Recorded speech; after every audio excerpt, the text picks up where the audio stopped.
हिम्मत करो सफर सार्जेंट, हम दोनों तुम्हारे गांव साथ जाएंगे। जंगली घोड़ों को पकड़कर उन पर सवारी करेंगे।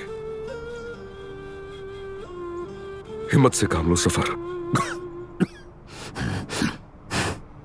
हौसला रखो। बाबा,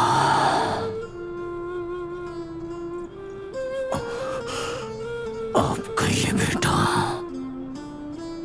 आपके पास आ रहा है।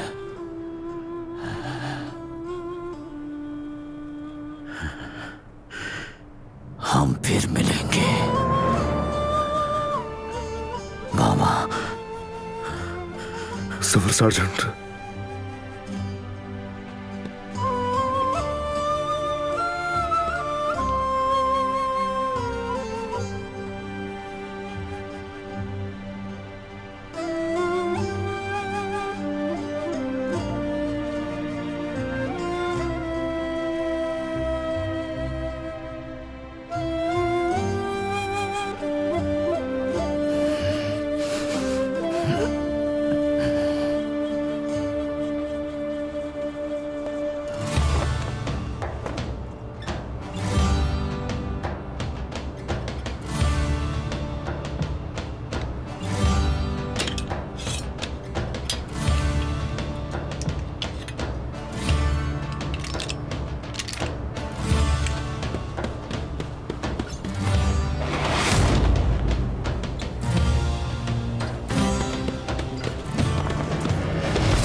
चलो उठाओ, इस तरफ घुमाओ।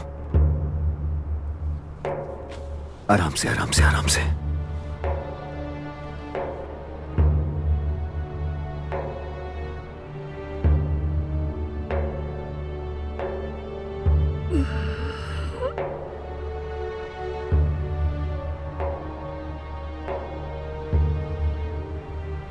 अशहदु अल्ला इलाहा इल्लल्लाह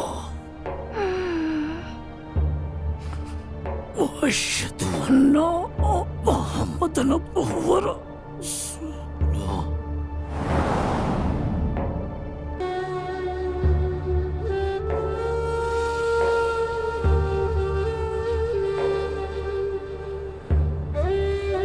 आखिरकार शुक्र है मेरे अल्लाह। तो हमारी दूरियां खत्म होने वाली हैं विक्टोरिया। मैं एक हीरो की तरह आकर तुम्हें बचाऊंगा। मखदूम, हम ऑसवर्ल्ड के पैगाम का इंतजार करेंगे। ये जरूरी है बहुत। खबर मिलते ही मुझे फौरी इत्तला देना। आंखों और कानों को खुले रखना, समझ गए? मैं समझ गया जनाब।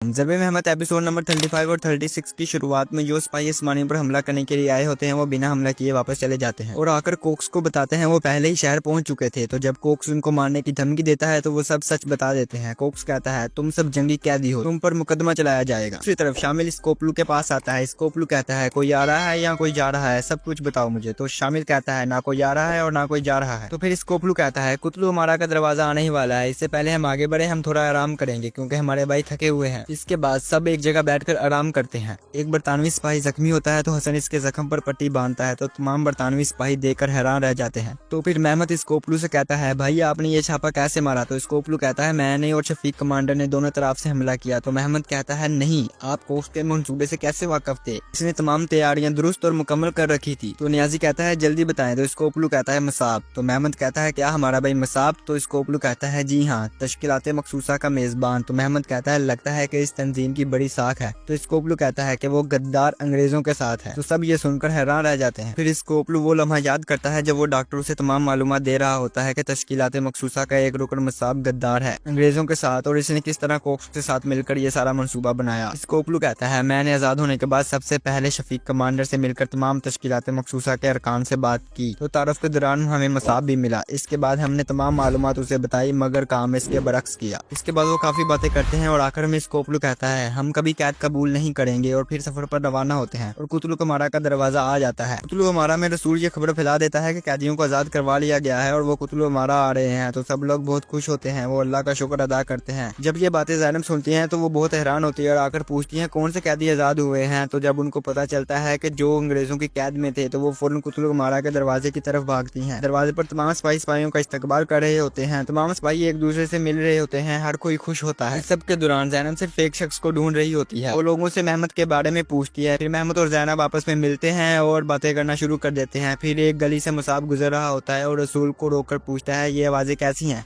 तो रसूल कहता है कैदियों को आज़ाद करवा लिया गया है। तो मुसाब कहता है कौन से कैदी। तो रसूल कहता है तुम्हें दुनिया की कोई खबर नहीं, जो लोग अंग्रेजों की कैद में थे वो कैदी आज़ाद करवा लिए गए हैं। तो फिर रसूल वहाँ से चला जाता है। फिर मुसाब घबरा जाता है और वहाँ से भाग जाता है। सईद अंदर कैद में होता है और आवाज़ें सुन रहा होता है और उस आदमी को आवाज़ देता है जिसको उस्मानियों का ये जश्न पसंद नहीं होता। वो आकर सईद पर बहुत चिल्लाता है और पास खड़े हुए आदमी से कहता है इसको खाना पीना ना दिया जाए। फिर एक आदमी आकर स्कोपलू को इशारा करता है तो वो चला जाता है। फिर स्कोपलू थोड़ी दूर जाकर मेहमद को भी इशारा करता है। फिर वो मुसाब को ढूंढने लग जाते हैं। कोक्स बसरा में हेडक्वार्टर में कप्तान से मिलने जाता है। कप्तान कोक्स से कहता है इस सारे वाकये की क्या वजाहत है मिस्टर कोक्स, मैं हिंदुस्तान मुंबई हेडक्वार्टर में क्या वजाहत पेश करूंगा। तो कोक्स कहता है कोई वजाहत नहीं है, मेरे मुखबर ने मुझे बेच दिया। तो कप्तान कहता है वो अरब मुसलमान मुसाब, क्या तुम अब मुसलमानों पर यकीन करोगे, अब हमारी बेइज्जती हर जगह होगी। मुसाब अपनी जान बचाने के लिए भाग रहा होता है। वो बहुत परेशान होता है कहीं पकड़ा ना जाए। इधर कोक्स और कप्तान के दरमियान काफी देर बहस होती है। कोक्स गुस्से से बाहर निकलता है और कहता है तुम्हें इसकी भारी कीमत अदा करनी होगी मुसाब, और वहाँ से चला जाता है। दूसरी तरफ मुसाब कुतुल अमारा से भागने की कोशिश कर रहा हो तो गली में मेहमद, न्याजी और सार्जेंट इसके सामने आ जाते हैं। तो मुसाब अपनी जान बचाने के लिए भाग पड़ता है और एक कपड़ों की दुकान के नीचे जाकर छुप जाता है। और जब वो लोग वहाँ से चले जाते हैं तो वो बाहर निकलता है और भागने लगता है। स्कोपलू उसको जल्दी ही पकड़ लेता है। मुसाब कहता है अगर तुम मुझे ना मारो तो मैं तुम्हें सईद के बारे में बताऊंगा। वो आदमी जिसने सईद को पकड़ा होता है मुसाब को गोली मारकर भाग जाता है। के वक्त कोक्स खेमे में मौजूद होता है और उसी आदमी से बात करते हुए कहता है अगर कप्तान मेरा मशवरा मानकर मुंतकिली मंसूख कर देता तो आज ऐसा ना होता, अब किसी एक को कुर्बानी देनी होगी। फिर कुतुल अमारा में मेहमद काफी परेशान होता है और कहता है अब मुसाब मर गया तो हम सईद को कैसे ढूंढेंगे। और इधर शरीफ, नज्जार और बाकी अरब ताजिर कमांडर के सामने आते हैं और अपनी नेक दिली का इजहार करते हैं। और फिर बहुत से वाकयात ऐसे हैं जो इमोशनल हैं और इनको हम बयान नहीं कर सकते।